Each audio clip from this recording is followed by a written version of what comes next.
Hello అండి అందరికీ. అందరికీ first of all happy new year అండి.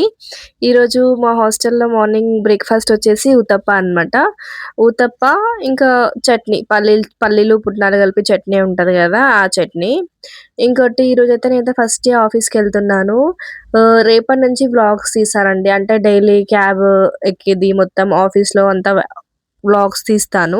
ఈరోజు ఎందుకు తీయట్లే అంటే ఫస్ట్ డే గదా! కొంచెం భయంగుంది. ఫస్ట్ డే మైక్ తీసుకెళ్ళాలి అంటే అందుకని తీసుకెళ్ళట్లేదు. నేనైతే రేపటి నుంచియో, ఎల్లుండి నుంచి ట్రై చేస్తా ఆడ మొత్తం చూసి, అక్కడ ఎన్విరాన్మెంట్ చూసి ఖచ్చితంగా అయితే వ్లాగ్స్ తీస్తాను. బట్ 1, 2 రోజులు లేట్ అంతే. ఇంకా ఫస్ట్ అయితే ఈరోజు రైస్ పెట్టుకున్నాము. ఫస్ట్ ప్లేట్‌లో పెట్టుకున్నామనమాట. ఈరోజు వచ్చేసి మిల్ మేకర్ కర్రీ, ఇంకొకటి పప్పు. పప్పు అంటే టమాటా పప్పు ఏం గాదు. చింతపండు రసం ఏసి చేస్తారు గదా! పచ్చిమిర్చి పప్పు అది. ఇంక తర్వాత నాకు నైట్ షిఫ్ట్స్ అనమాట. ఈవినింగ్ 5:30-3:00 వరకు.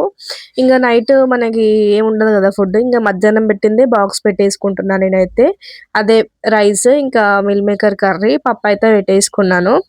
ఇంకా నేను ఈరోజు నా ఆఫీస్‌లో ఎట్లా అయింది డే అంతా అనేది కంపల్సరీ మీకు డే టు డే షేర్ చేస్తా ఉంటాను. అసలేం చేశాను ఆఫీస్‌లో, ఎట్లా అయ్యింది, అసలు నా రోల్ ఏంటి, నేను చేసే పనేంటి, అసలు వీళ్ళు నాకు 3 మంత్స్ ట్రైనింగ్ అని చెప్పారనమాట. ఆ 3 మంత్స్ ట్రైనింగ్‌లో ఎలా ట్రీట్ చేస్తారు, 3 మంత్స్ మొత్తమే ట్రైనింగ్ ఉంటదా లేదా అనేది మీతోని షేర్ చేసుకుంటాను. Thank you for watching.